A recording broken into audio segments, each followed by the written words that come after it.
Hey everybody, this is Kevin Sonny Gullage from Sonny and the Blues Grooves, and y'all are listening to my weekly mixtape with Brian Colbert. And you know what? It's going to be a whole lot of fun.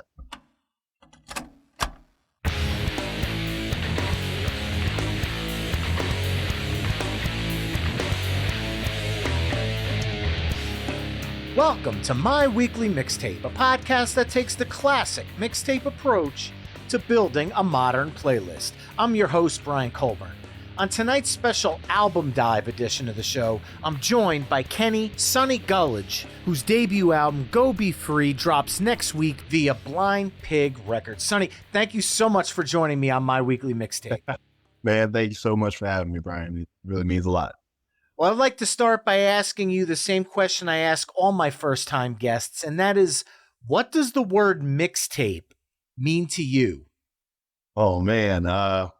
Great question. Coming from a backdrop of many, many genres of music, that word is really packed, like whether we're talking about that classic, hey, I made a mixtape for you when you meet somebody and you make a little playlist of songs that you want to express your feelings to, and you have a little bit of everything in it, a little country, a little, shake yes or no mixed with a little bit of love, Keisha Cole, and Nutbush City Limits, you have a whole bunch of everything.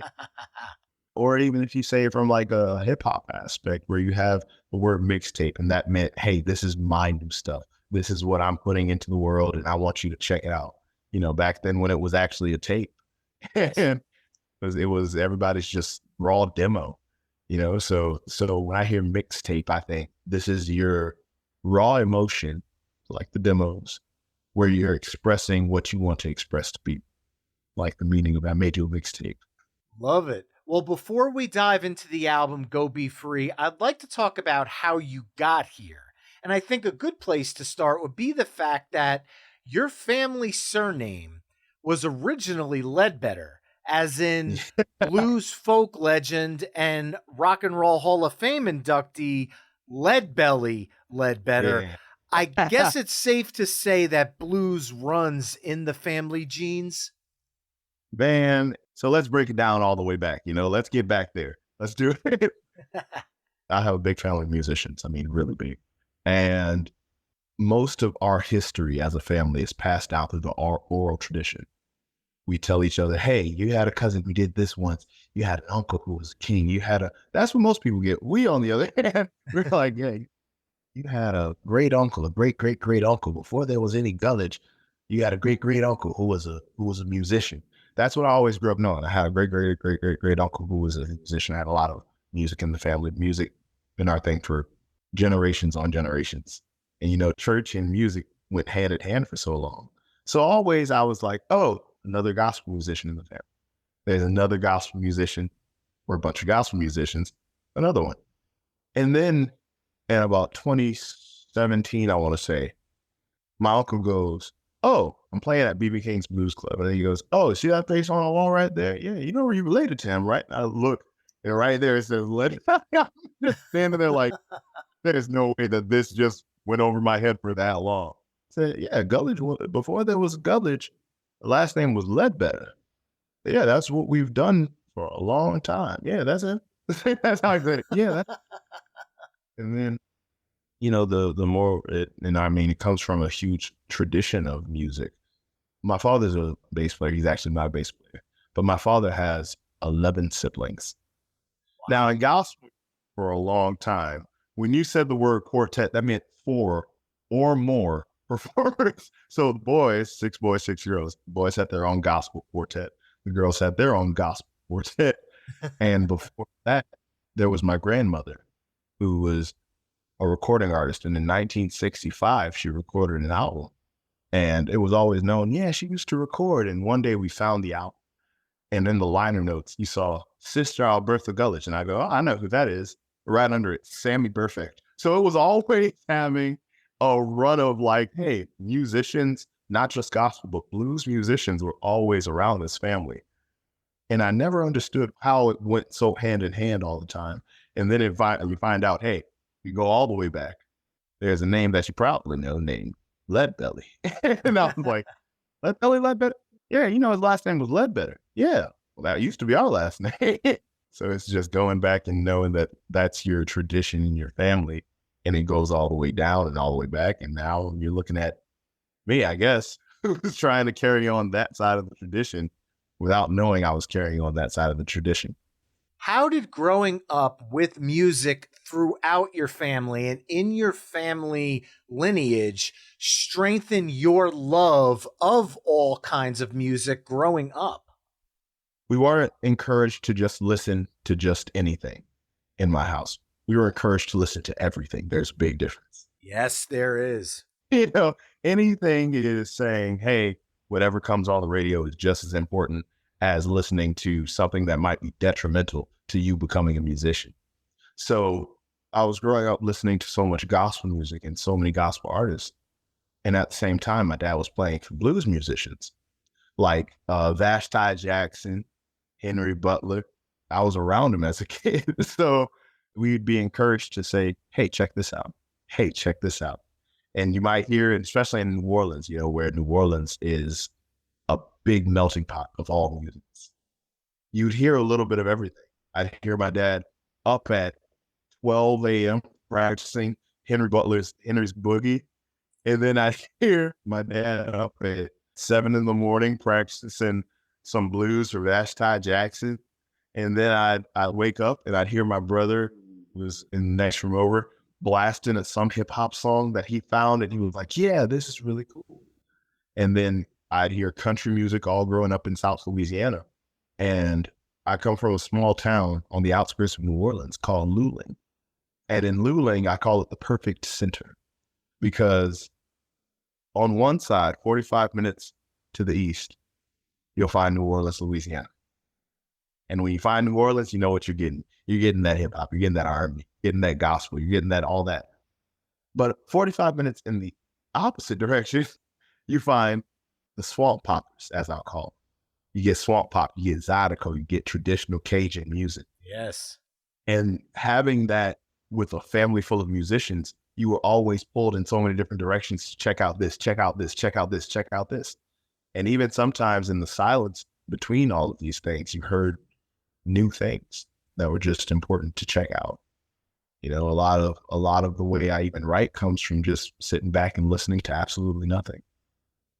So you were encouraged to listen to everything, not anything, because anybody can hear anything, but not everyone can hear everything. Amazing. Hey folks, this is Martin Popoff. And John Gaffney from Kicked in the Teeth, an AC/DC podcast, part of the Pantheon Podcast Network. Every month, we take a deep dive into an AC/DC album, giving you some history and trivia, along with a track-by-track discussion. We also have episodes where we do rankings, lists, tackle all kinds of fun AC/DC related topics. So tune in every month to get your fill of AC/DC and more. At Kicked in the Teeth, an AC/DC podcast.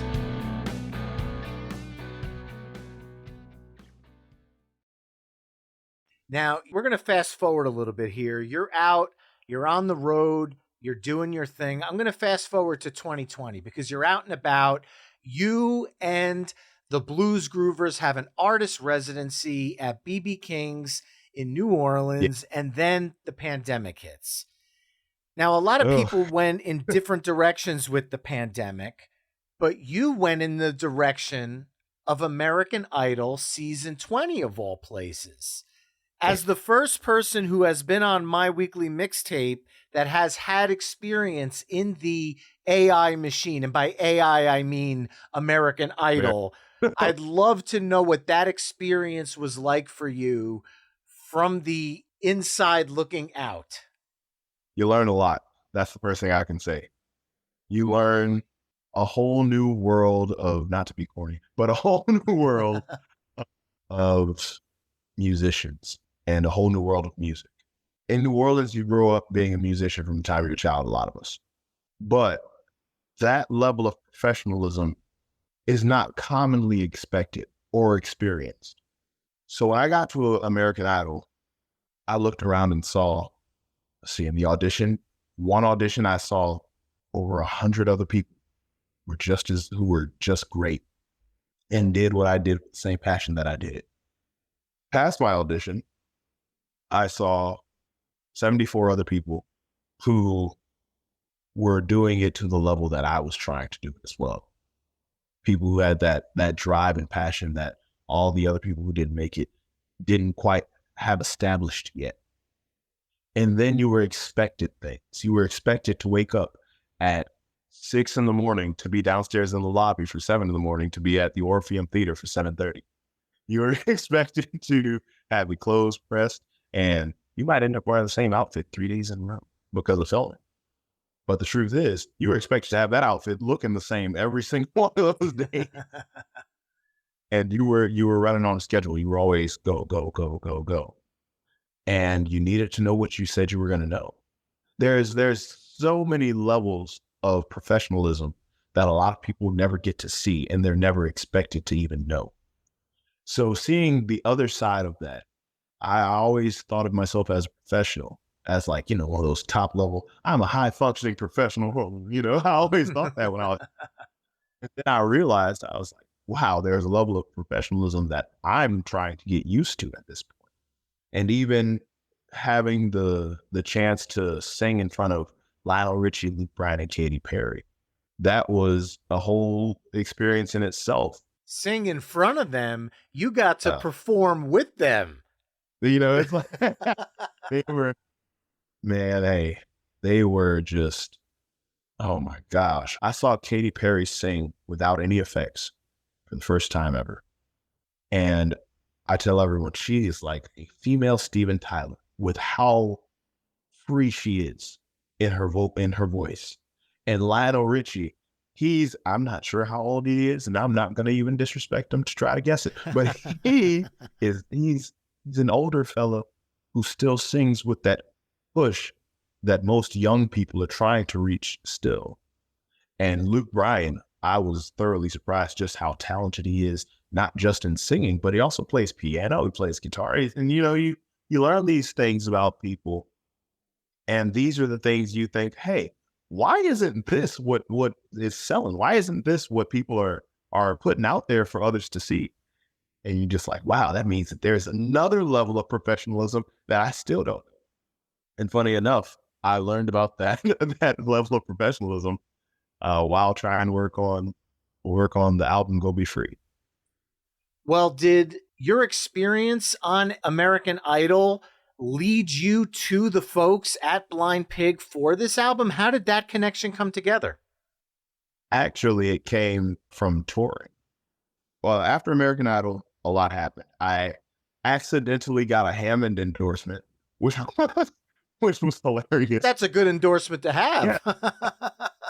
I'm a Hammond artist, and I set my melodeon on top of the piano during my audition, and in big, bold red letters, you see Hammond melodeon HP-2.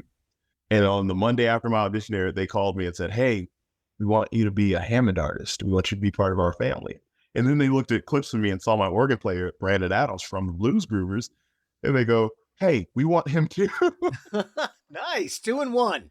So much had happened. I got a Hammond endorsement. I released my first independent album entitled Something Old, Something New, Something Borrowed Blues, which led to my first distribution deal with Basin Street Records out of New Orleans, Louisiana. And after that, I'd gotten some pretty good reviews from that. And I ended up touring. I went to Austria. I went to Brazil. I went to Austria again. And next thing you know, someone calls and says, hey, we want you to do a summer tour next year. At this point, it's 2020. I want to say 2023. And they say, hey, we want you to do a summer tour this year. Okay, we'll do it. We did 13 cities in 15 days. Wow. And most of the time of the tour was spent in the van, of course, because we were driving all over. And I think we did Croatia, Slovenia, Italy, Germany, Austria, and Belgium. And wow. So we were like, we'd get off the stage, pack up, and we'd be gone, trying to make a 13-hour drive into a 7-hour drive sometimes. Woo! So one of these shows, and I think, if I'm not mistaken, it was the Grolsch Blues Festival in Skopje, Germany. And a man named Bernard saw our show. And he calls his friend, the owner of Blind Pig, Jeff, calls Jeff Schradel and goes, hey, there's this young guy that you got to see. There's a young guy you got to check out. and I know you're bringing Blind Pig back. Why don't you check him out? He might be a great artist. So after we did a 13-city tour, I get another phone call. And I think this speaks to how random life can be. I get another phone call and they go, hey, we're revamping Blind Pig and we want you to be one of our first artists back. Now that call was such an honor because when we were first releasing Something Old, Something New, Something Borrowed Blues, we were looking for a label to partner with. Blind Pig, but at the time, Blind Pig was like, hey, we're not up and running right now. And I understood, that happens sometimes, especially in the economy of music. Yes. That happens. So to hear years later, hey, this is Blind Pig. My name's Jeff Stradle with Blind Pig, and we want you to be one of our first artists back. That hit me like a truck. I couldn't describe how not ready for that I was, because I was just taken aback. So that's how I got connected with Blind Pig Records, actually. Well, Go Be Free drops August 23rd on Blind Pig Records. So let's dive into the album. And because I'm a sucker for album opening tracks, we're going to kick things off tonight with the album opener, Just Kiss Me Baby.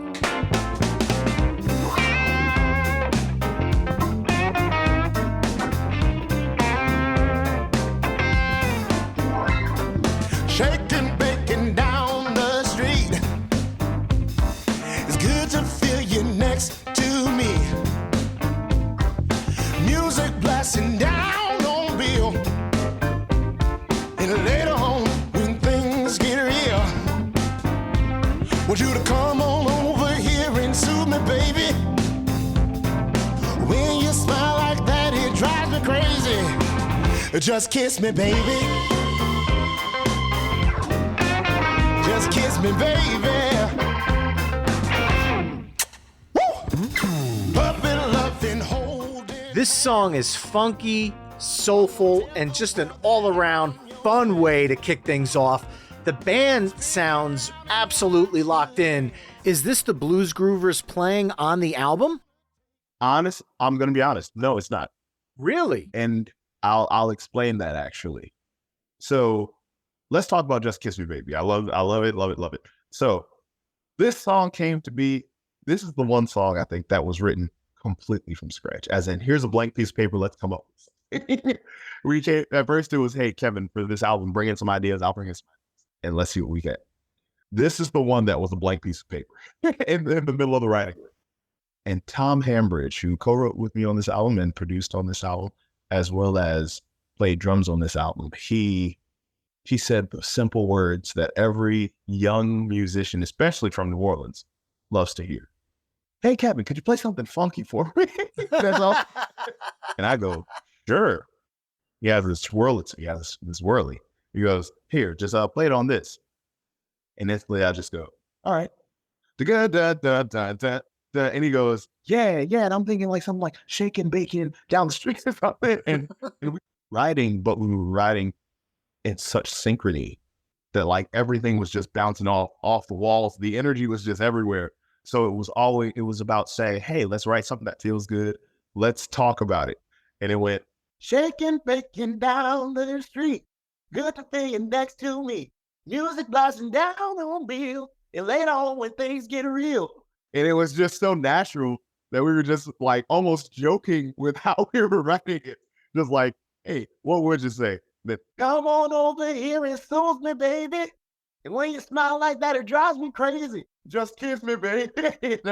It became it was just like a fun time writing. So we tried to capture all the energy we had writing that song and put it into recording it.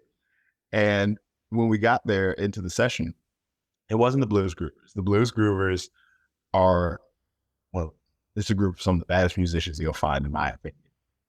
But if you're recording an album in Nashville, you have access to guys who make albums, guys who do Nashville sessions, So I walk in a room full of Nashville musicians, and all of these guys, they hear the track, just the sample track, and go, oh, okay. And they make it come to life. Now, that's something that you can't always do with guys who even perform as much as the blues groovers and I. When we perform together, every single time, it's always just right on it, right into it. But in a studio session, you want things to be as crisp, as real as you can get it. Raw, but real. And these guys, Rob Christone, Tommy Mack, Kenny Greenberg, Kevin McKendry, and Tom Hambridge, they came in and they made this track sound, they helped it come alive. Because writing it and playing it, we can do that all day. But making it say, hey, this is a real living, breathing thing, listen to it. That's something that, it does take more guys to do sometimes. So that was a whole nother experience that just was new to me. And what I love about this song is it truly feels like you're sitting in a room in a circle, jamming it out and playing it and having fun live. Even during the breaks where you blow the kiss, it feels like it's being done very improv and on the fly. And it really gives that song this, hey, this is happening as you're listening. It's a very live environment on this track. A lot of that actually was very much improv. It was, we recorded live. It was most of these songs were done in max 2 takes. Wow. And it was like, we'd be singing, or I'd be singing, and then I'd do something like, da, da, da, da, da, da, boom. Have that sound. And we'd look at each other and crack up, and then get right back into it. So yeah, it was very much a, hey, let's jam on this, but make it, a studio quality jam, a record jam, And that it certainly is. And the next song I want to highlight on the album is the title track and lead single from the album, Go Be Free. I remember back when I was young, Daddy called me, said, come here, my son. He said, if you want to be like me, you gotta learn to keep your mind. Daddy said, go be free.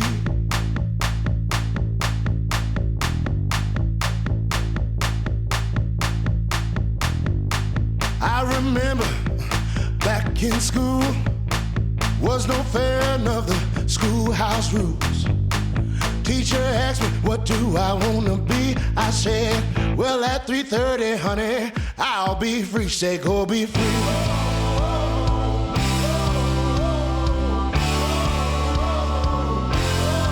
Said, go be free.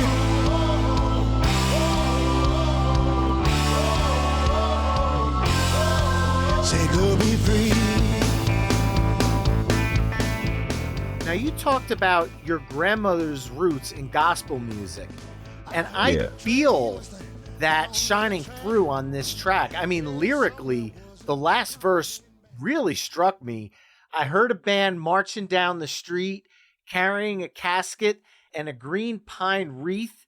They weren't crying, saying rest in peace, just heard a choir singing, go be free. I'm getting the hair on my arm standing up just saying it. There's a musical concoction in this track that to me is a perfect mix of soul, gospel, and blues, and it's so delicately balanced in this song. Is that something that you're thinking about when you're writing, or is that just all of the music that you grew up with kind of coming through as who you are musically? Honestly, that's the best way you can put it. It's all of the music that I grew up coming into this symphony of how can I put this? This symphony of reaching a point. That's the best way I can say it. This symphony of reaching accomplishment, reaching where you want to go.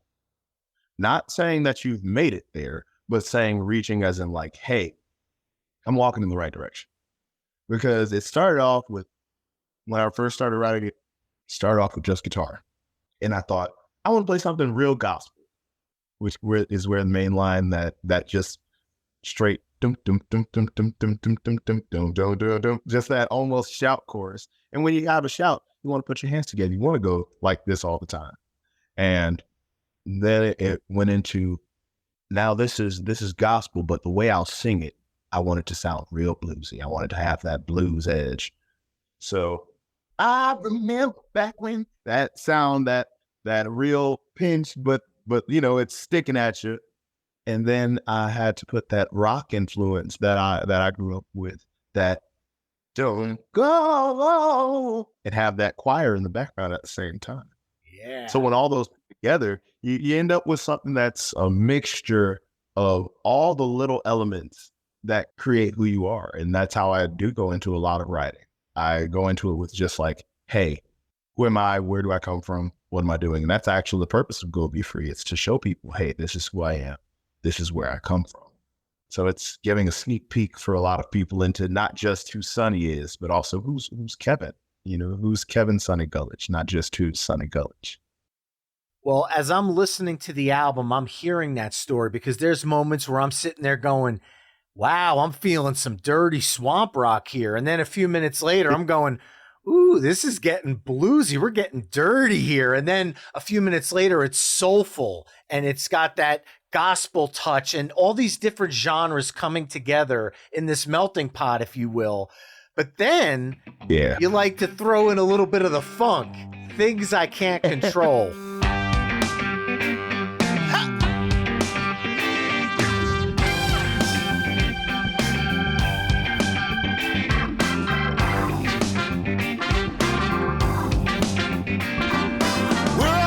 Into this life,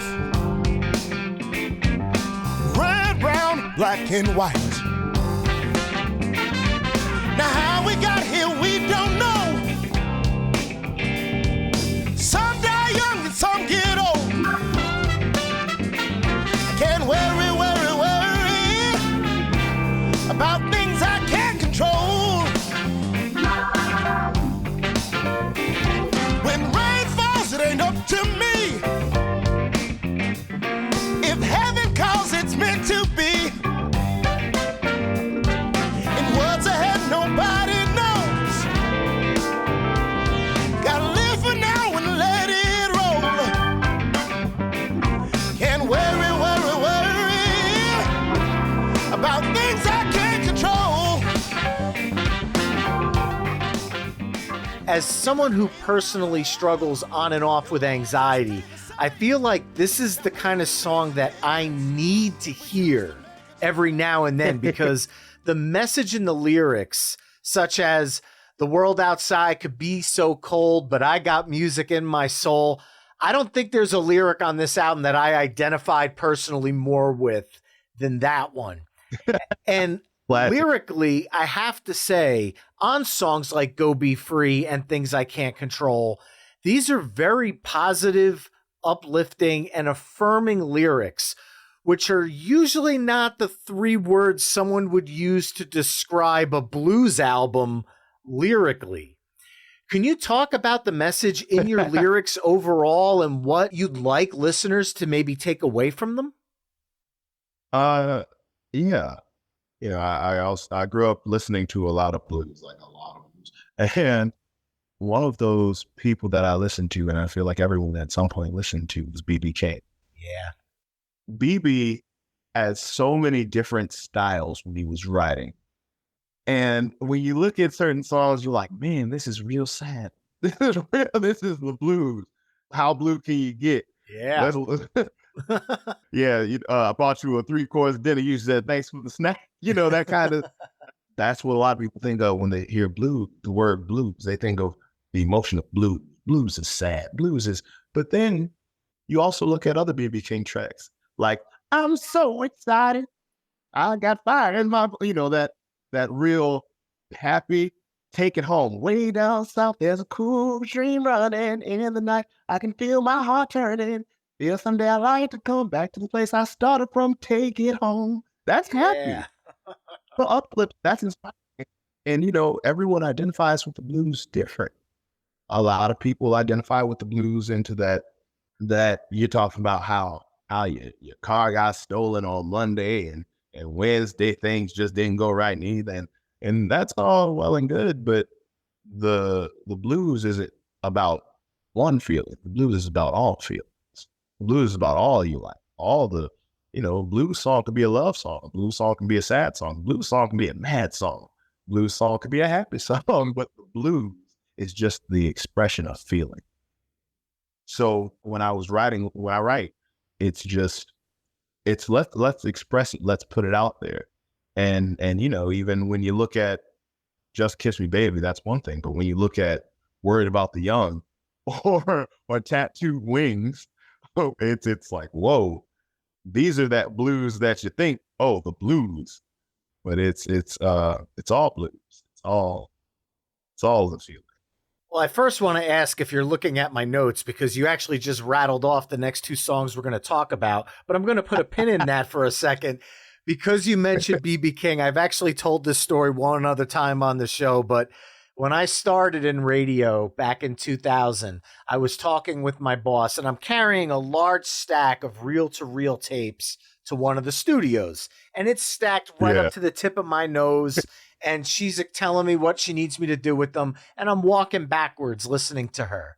And next thing I hear is, whoa, whoa, whoa, and I get a hand on my shoulder. And I turn around, and B.B. King is standing there holding Lucille in his hand. And he's going to one of the other studios. And I'm like, Mr. King, as I'm literally, the tapes are covering my face. So you can't see my jaw on the ground. And I'm like, Mr. King, I am so sorry, sir. And I turned and I said, Lucille, my sincerest apologies.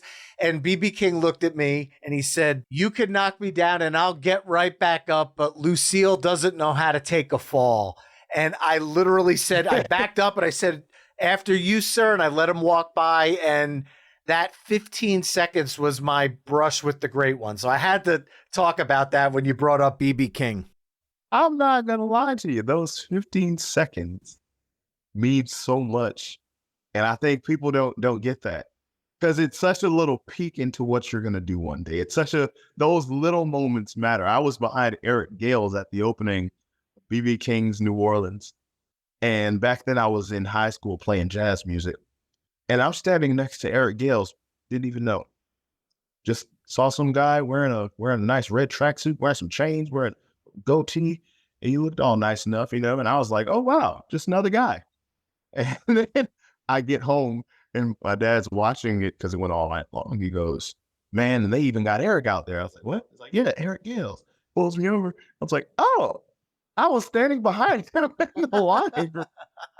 It's those little 15-second moments mean so much in life. It's great to hold on to those things. It's those little brushes with greatness are just peeks into what the next thing might be sometimes. Because I didn't know I was going to be playing blues. I was at the opening of B.B. King's Blues Club in New Orleans and standing next to Eric Gales and didn't even know I was going to play blues one day. So those matter. And here you are doing it. And I want to remind people now, listeners that don't know, Kevin or Sonny is 25 years old. Am I correct? Yes, sir. Okay, so the maturity that you're hearing on these songs, both musically and lyrically, give me hope for the future of music, especially when a 25-year-old is writing a song like Worried About the Young.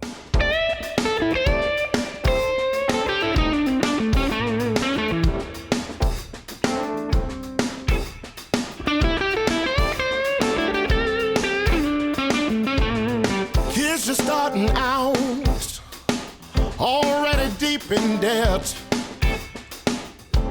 can't find a decent job, they take what they can get. I'm worried about the young when I see what's going on. The way this world is turning might not be alone. This track features Christone Kingfish Ingram, who brings his amazing guitar style and tone to this track. Can you talk about how this collaboration came together and what it was like working with him? It was said while we were writing. 4 people were in the room while we were writing. I was in the room. My father was in the room. Tom Hambridge was in the room. And Rich Fleming was in the room. And we were writing this song, and it was just speaking, it was speaking even from the page, it was speaking. And the question you get is, with an album like this, on a label like this, they're looking for features. They're trying to figure out who's going to be a feature. And the whole time thought was, with a song like this, there are a few names in young blues right now that are really doing stuff. There's Ali Venable. There's Dylan Triplett. There's DK Harrell. And we can keep going because, I mean, I have lots and lots of favorites. Marcus King, oh, that guy. we actually have an entire episode of My Weekly Mixtape dedicated to blues rock with Jax Hollow, who's another amazing player. Highly recommend checking that episode out if you're a blues fan listening. And if you're listening, I'm going to check it out, so I think everyone should. But when you're thinking, okay, we're trying to see where a feature is going to sit, and then you have a song about young people. Well, you think, okay, we have a great deal of young names in blues right now. And one of the biggest is Kingfish. And when you hear Kingfish's voice, when you hear Kingfish's playing, you hear all the emotion that's in it. You hear all the emphasis. And when I was playing it, I was just like, man, know who would have a burning solo in a song like this where you're expressing your concern, you're expressing your emotion. Christone Kingfish Ingram. Now, Tom Hambridge works with Christone Kingfish Ingram a good deal. And Rich Fleming as well. And I'm sitting there thinking, wow, they work with Kingfish. Possibly, maybe Kingfish could be on the album on Word About the Young. And that moment, it became just like the dream. This is the dream. For me, it was like, this is the dream good scenario. This is the great case scenario. Kingfish gets on Word About the Young. And we start throwing little hints. And by little hints, I mean, we start blatantly saying, hey, you know who would be great on this song? But you don't want to seem very, hey, put Kingfish on. No, so we were like, hey, Kingfish would be great for this song because it's about being young and it's about voicing the issues we see as young people. The thing that a lot of older people, and where we're from, we say grown people, don't necessarily think we think about. We have that live-free thing, but hey, it's hard to have a live-free thing and a worry-free thing and have that immortal, the idea that we're all immortal. And it's hard to have that when you know what's going on, when you're aware of what's going on. So to communicate that by myself would be one thing, but to communicate that with someone who's just as in touch with what that means, that's where Kingfish came in. To be able to say, hey, if you don't take it from me, take it from this guy. Take it from this guy as well. It's for him to even come in and be on my debut album like that meant so much to me because we couldn't link up in the studio. His schedule was so busy. We were recording this around the same time as Fender's Strat Month series, the Strat series month, and all blues festivals were also happening, jazz festivals happening, just everything was happening all at once. Buddy Guy's, his farewell tour has also been happening. So it was hard to link a schedule of, hey, we're going to be recording in Nashville at this time while Kingfish is in Chicago or Milwaukee or something like that playing somewhere else or back in Mississippi. It was hard to link that. So what ended up happening, saying, hey, we're just going to put trust in this. We're going to trust that Christone Kingfish Ingram is going to record this. And sure enough, there were times where it was getting sort of scary and then like, oh no, are we waiting too long? Are we? But then it went back to saying, hey, trust that this is going to happen. Leave it in God's hands. Just hope and pray for the best. And next thing you know, we get an email that says, yeah, Kingfish is going to record on it. He's going to do it. And we're like, yes, perfect. And one night I'm in bed and trusting still. And I'm saying, okay, nice. And I go on Tom Hambridge's Instagram and I see sitting with Kingfish, just recorded in New Orleans. Can't wait for this to drop. And I go, my face is just, my mind's blown. My face is, like you said, jaw floor. So I'm just, whoa, this just happened. I run to my dad. I go, Dad, Kingfish just recorded. And he just recorded I think he just recorded Word About the Young. And next thing you know, we get another email that says, here's Kingfish's cut of Word About the Young. Tell me how you like it.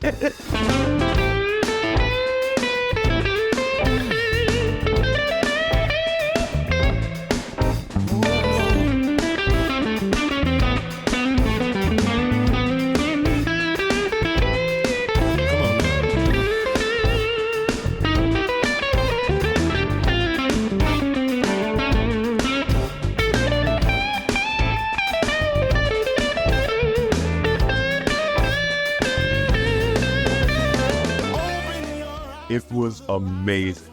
So, and I'll say this anytime I get a chance to. Christone, Kingfish, Ingram, man, thank you so much for even recording on this album. It really means a lot to me. And thank you for recording on a song that means so much to me. And I hope it means so much to everyone else. It certainly does. It's an amazing track, a great collaboration. And he killed it. He slayed the song. Yeah. So to pivot from that, I want to talk about a song that you personally slayed on, my friend. And that track is Tattooed Wings. I thought you were an angel. Looks like I was wrong about that.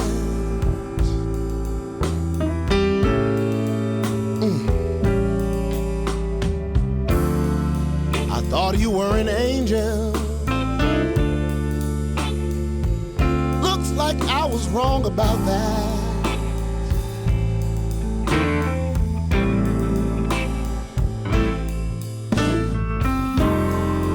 I should have seen it coming with the tattooed wings on your back.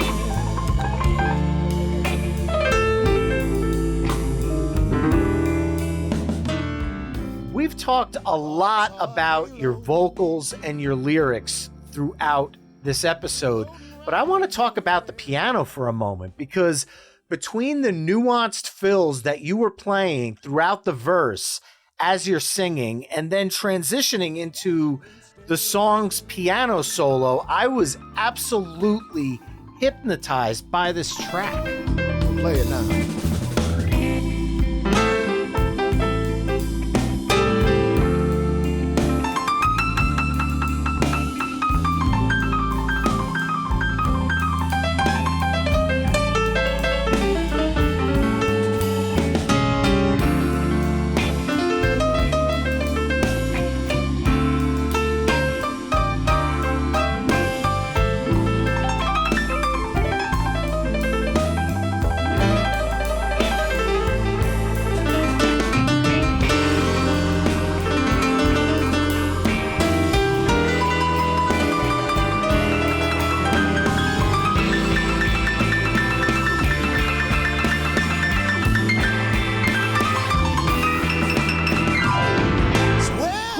Good God. Can you talk about your piano background? Because while this is a blues number, I hear hints of jazz in some of the runs and fills you're incorporating in the song. And to me, it's, again, all part of that musical stew of genres coming together in your music. Well, you gotta accept your help from everyone. That's the truth. I mean, I'm from New Orleans. And I grew up around great pianists. Henry Butler, DeVille Crawford. My dad played for Dr. John. My dad's, it's like I grew up around great pianists. And then I went to Anoka, and I had the same exact teacher as John Baptiste. I had Michael Polera teach me. And I had so many others, Matt Limler and so many more. And then you get to Nashville, you think you're all ready to record, and then someone says, hey, check this out. That's where Kevin McKendrick comes in. With just saying, hey, check this out. Just sometimes you just got to learn. You got to learn even more when you get there. You got to check out somebody and see exactly how great they are so that they can teach you how to do it. So I can't take that kind of credit for it. And Kevin McKendrick is the man who really put some work behind it. Because my natural sound, I'm a heavy-handed blues pianist from the South, man. And to see and learn how to be that airy and how to put spills like that in there, man, that's where you really gotta give it credit. That's where you gotta say, man, sometimes you think you got it, you just don't got it yet. Now you got to check it out and learn so that you can get it. So yeah, I mean, it's an accumulation. I think the word is. It's an accumulation of all of the pieces and then some even.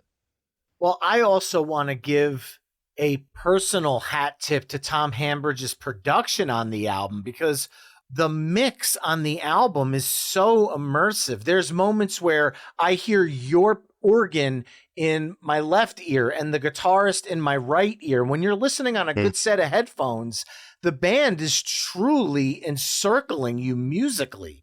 And I think that is a very unique production style for blues music, because blues is very much kind of meant like older blues albums. If you think about all the way back, it was always kind of front and center, in your face, everybody playing at once.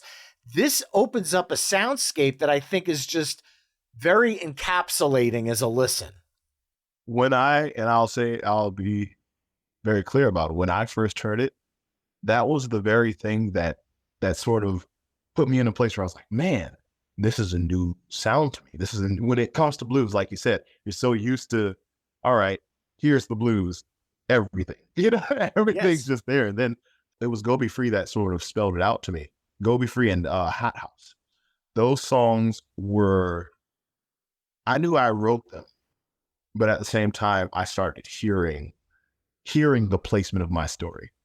Those songs that are very descriptive in their writing then I started hearing each part of it, where it's like I'd hear one side of the story, then another side of the story, and then another aspect, and a little aspect here and a little aspect there. And that, I thought that was just amazing. And I mean, Tom Hambridge, I don't know how he thought to do it or how he just said, okay, this is how it's going to sound, but he made the album, and I keep emphasizing, he made it alive. And I think that's the hardest thing. A lot of people put out music to put out music, and it's not alive. It's just, hey, here's something I can put on the table. But Tom Hambridge did a special tip. And like you said, tip the hat. He did a special tip and say, I want this to be somewhere that you're stepping into. And that's the magic of it, if I'm going to be honest.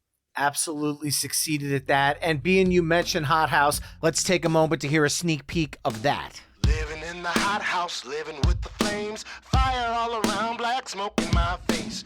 Heat starts rising, I start crying. Dear Lord, won't you show me the way?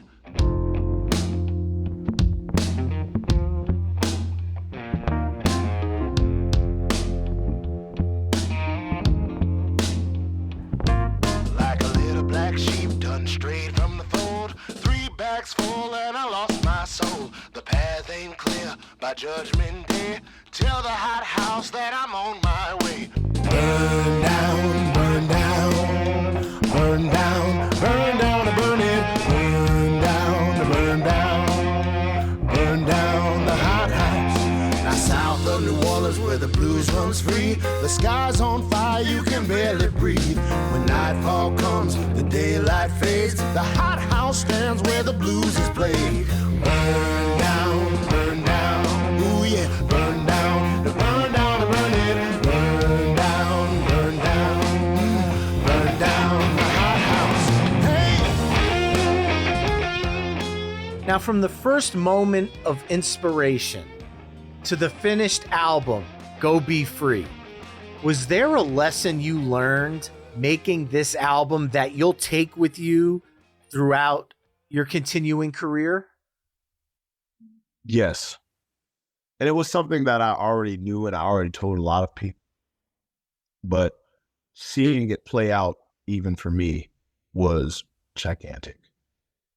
There is a world of musicians between where you currently are and the place you say you want to be. That was the big, big takeaway. It's not that you're not close to going where you want to go, but there are so many more people who are going to help you and help you learn along the way. And you might not know their names, but you might have heard them 1,000,000,001 times, never even knew. I mean, all of the guys who recorded on this album played for bigger names. I mean, bigger names than me. They've played for people like Hank and Anthony Hamilton and Chris Stapleton and Buddy Guy. but where you might not have thought, okay, there are these people between me and where I say I want to be. There are. And for every one of them that you meet, there's about 20 more that you don't know. You don't even know they exist. But they might be the very ones who help you create your first album that's on a major record label. They might be the ones that get you to say, okay, I need to lock in even harder in piano. I need to train harder as a guitarist as well.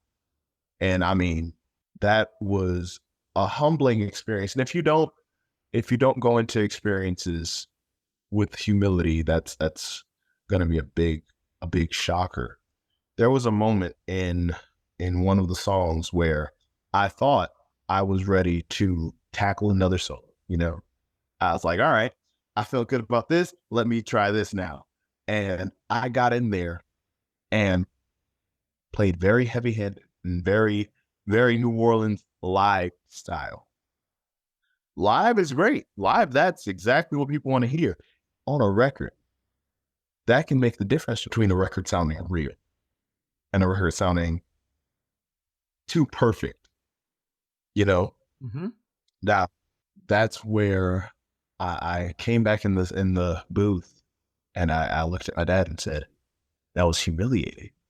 And I told him, I said, my dad understood what I meant, but everyone else in them was sort of taken aback by what I said, because they were like, no, that was great. I'm like, no, that was humiliating. And my dad knew it. I believe there are 3 words that describe the same thing: humiliation, embarrassment, and being humble are 3 that are all synonyms.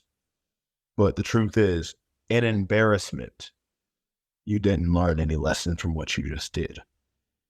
If you say, this embarrassed me, you didn't learn anything. But when you're humiliated, that's showing, hey, not that you're not good. It's showing, hey, there's still more you have to go through to be there. You're not, just because you're in the room with 5 to 6 great artists and great engineers and everything, that doesn't mean that you're there yet. And then mix that with saying, okay, I understand that these guys are they've been doing it for years and years and years. They're better at this right now. One day I'll be there. Well, that's called being humble. And that's saying, okay, the lesson I learned from being humiliated, I'm holding. And I'm taking that with me everywhere I go. You know, and that's, I think anytime I can tell people about an experience that humbled me, you know, anytime I can do that, that's saying, hey, that's the lesson I took away. So, yep, if I can say if there's any lesson I took away, it was, hey, just because you're in the room with these greats doesn't mean that you're there all the way. Don't stop. Don't even get close to thinking that you are, because you have a million miles to go before you get there, and a million people to meet all the way. So, yeah, that's what I learned. Absolutely profound. Go Be Free is available via Blind Pig Records, which I'll make sure is also linked up on the episode page at myweeklymixtape.com, so you could pick up a copy on CD or vinyl. You can also stream it wherever you're streaming music. Sonny, it has been an absolute pleasure talking music with you tonight, and I can't wait to catch the band next time you run through New Jersey on one of your tours. Hey, man. Thank you so much, Mr. Brian. And also, thank you all the listeners for listening to My Weekly Mixtape. Yeah, you're right. And remember, you could find My Weekly Mixtape on almost all the social media haunts at My Weekly Mixtape. You can also head to myweeklymixtape.com to check out the full catalog of My Weekly Mixtape episodes. And if you like what you're hearing on the show, you can help me out by either telling a friend, leaving the show a 5-star review wherever you're tuning in, or becoming a Patreon mixtaper at patreon.com/My Weekly Mixtape. There you can enjoy ad-free episodes of the show, become a future guest, chime in on future episode topics, and so much more. That's all for this week. Thanks again for listening, and until next time, enjoy the tunes.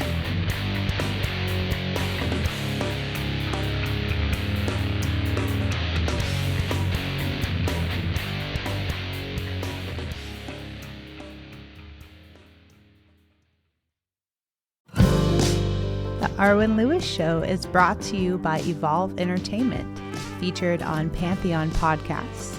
And I'm Arwen. I inhabit our blue planet, but my beliefs belong in the celestial realm. I'm the daughter of Peter Lewis, founding member of rock and roll cult icons Moby Grape, and the granddaughter of Oscar-winning actress Loretta Young, and I've been part of the creative cosmos all my life. I'm a recording artist, musician, songwriter, and producer, and I am your host for The Arwen Lewis Show. The Arwen Lewis Show features in-depth interviews with the hottest indie music artists and music royalty. Listen to me on any of your favorite digital listening platforms, particularly from my channel on Pantheon Podcasts and thearwenlewisshow.com. Hi, this is Peter Lewis and Moby Grape. You're listening to the Arwen Lewis Show.